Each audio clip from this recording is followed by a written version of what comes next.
मतलब ये मान लिया जाए कि ये काफी आधुनिक मिसाइल होने वाला है, जिससे भारत की आत्मनिर्भरता तो जाहिर तौर पर बढ़ेगी बढ़ेगी, लेकिन भारत की सीमाएं भी और भी ज्यादा सुरक्षित होती नजर आएंगी।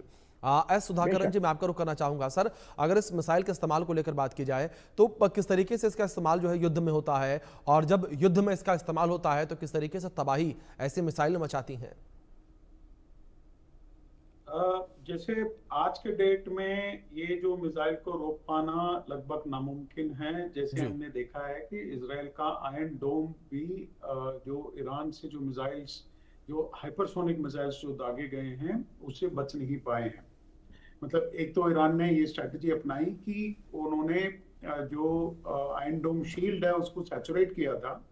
मतलब इतने नंबर्स दाग दिए थे ड्रोन्स और डिकॉयस यूज करके। और फिर बैलिस्टिक मिसाइल्स भी उन्होंने जब भी दागे हैं, उन्होंने 100-200 के तादाद में दागे हैं, और जिसमें से बीच में से ये मिसाइल्स भी दागे गए थे जिसमें उनके पास कोई चारा नहीं बचा था। तो आज जिस मोड़ पर हम खड़े हैं वहां सिर्फ ताकतवर हथियारों की ही बात नहीं चल रही।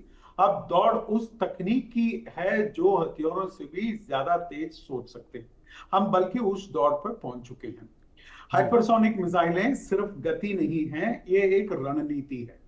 और वो ऐसी रणनीति है जिसे मौजूदा रडार सिस्टम पहचान तक नहीं सकते। लेकिन इसी के साथ अब मैं आपको आगाह करना चाहता हूं कि ऐसी भी तकनीक आ चुके हैं जो हाइपरसोनिक मिसाइल्स को भी पकड़ सकते हैं, जैसे क्वांटम रडार्स हो गए। जी। और ये जो क्वांटम रडार्स हैं ये डिटेक्ट कर सकते हैं, उससे हाइपरसोनिक मिसाइल्स बच नहीं सकते। लेकिन उसमें अब फिर हम इसको मारे कैसे, क्योंकि इनकी गति बहुत ज्यादा है। तभी वो लेजर बेस्ड सिस्टम्स पे अभी बहुत एडवांस्ड रिसर्च चल रहे हैं।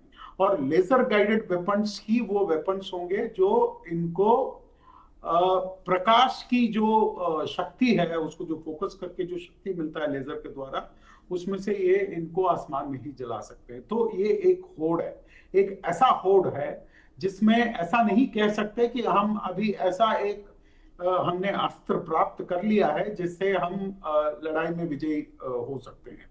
नहीं जी, बिल्कुल नहीं। अभी आप देखेंगे कि अगले 10-15 साल में ऐसे टेक्नोलॉजीज उभर के आएंगे जिसकी हमने कल्पना तक नहीं की थी 5-7 साल पहले तक। अभी आर्टिफिशियल इंटेलिजेंस जो है वो देखिए, इंसान की जो भी आविष्कार रहा है अभी इतने, मतलब जो भी हमारी जो एग्जिस्टेंस रही है उसमें वो सब इंसानी बुद्धि ने ही टेक्नोलॉजी को जन्म दिया है। लेकिन अभी हम एक ऐसे स्टेट में पहुंच रहे हैं जहां पे मशीन की जो आईक्यू है वो इंसान की आईक्यू से पार जाने की स्थिति में पहुंच चुका है। मतलब आप अगर मार्क जकरबर्ग ने हाल ही में $14 बिलियन देके एक चाइनीज स्टार्टअप जो स्केल एआई है उसको खरीदा है। और उनका मंशा यह है कि उनको एजीआई जी। सिस्टम्स डेवलप करने हैं। जी। ओपन एआई भी यही चीज बोलता है, अमेरिका भी यही चीज कर रहा है, चाइना भी यही चीज कर रहा है, लेकिन भारत अभी इसमें कहीं भी टिकता नहीं है, शुरू भी नहीं जी। किया हमने। तो इसलिए मैं आगाह करना चाहता हूं कि हम ये छोटे मोटे जो उपलब्धियां हैं उसको बड़ा ना करें, क्योंकि हमारी जो तैयारी है बहुत पीछे है। जी। और हम एक बहुत बड़ी अर्थव्यवस्था बनने के कगार पे हैं। और अगर हमें अपना पैसा, हमारा धन और हमारी शक्ति बचानी है तो हमें ऐसे टेक्नोलॉजीज पे इन्वेस्ट करना होगा और सीरियसली लेना पड़ेगा, जो भारत की सरकार आज के डेट में नहीं कर रही। क्योंकि वो इस वहम में है कि जैसे हमने बाकी सारी टेक्नोलॉजीज को हासिल किया वैसे ही ये एजीआई जैसे टेक्नोलॉजीज को हासिल कर सकते हैं। मैं आपके दर्शकों को बता दूं कि वो मुमकिन नहीं है। अगर आप आज दौड़ में नहीं हैं तो हमेशा हमेशा के लिए इस दौड़ से बाहर हो जाओगे।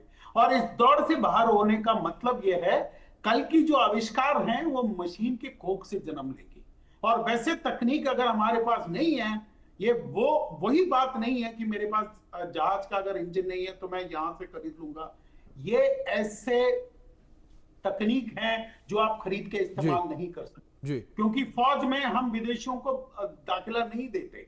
जी। इसी तरह जो सोचने वाले मशीन है, जो इस हद तक सोच सकते हैं कि वो अगले जो दौर आने वाला है वहां के जो वेपन सिस्टम्स को ये अगर डिजाइन करने वाले हैं तो हमें उस पे काबू करना, उस पर मास्टरी करना और उस पर कंट्रोल करना बहुत ज्यादा जरूरी है। और ये हमारे देश ने अभी तक समझा नहीं है। हम पिछले 3 4 5 साल से इनको समझाने की कोशिश कर रहे हैं, लेकिन वो पता नहीं एक ऐसे मतलब दे आर लेड बैक और ऐसे एक नींद जी में, कुंभकर्ण की बिल्कुल नींद में अभी भी सोए हुए हैं। इससे जगने की जरूरत है, बिल्कुल क्योंकि ये जो हम जो कह रहे हैं ये लेगेसी टेक्नोलॉजीज हैं, जी और जो आने वाली टेक्नोलॉजीज हैं ये मशीन की कोख से, मैं बार बार कह रहा हूं, मशीन की कोख से जन्म लेने वाली है। ठीक है जैसे क्वांटम रडार्स हैं, ठीक और है बिल्कुल क्वांटम जाहिर तौर रडार पर सर आने वाली टेक्नोलॉजी जो है वो और भी ज्यादा जाहिर तौर पर अत्याधुनिक होती जो है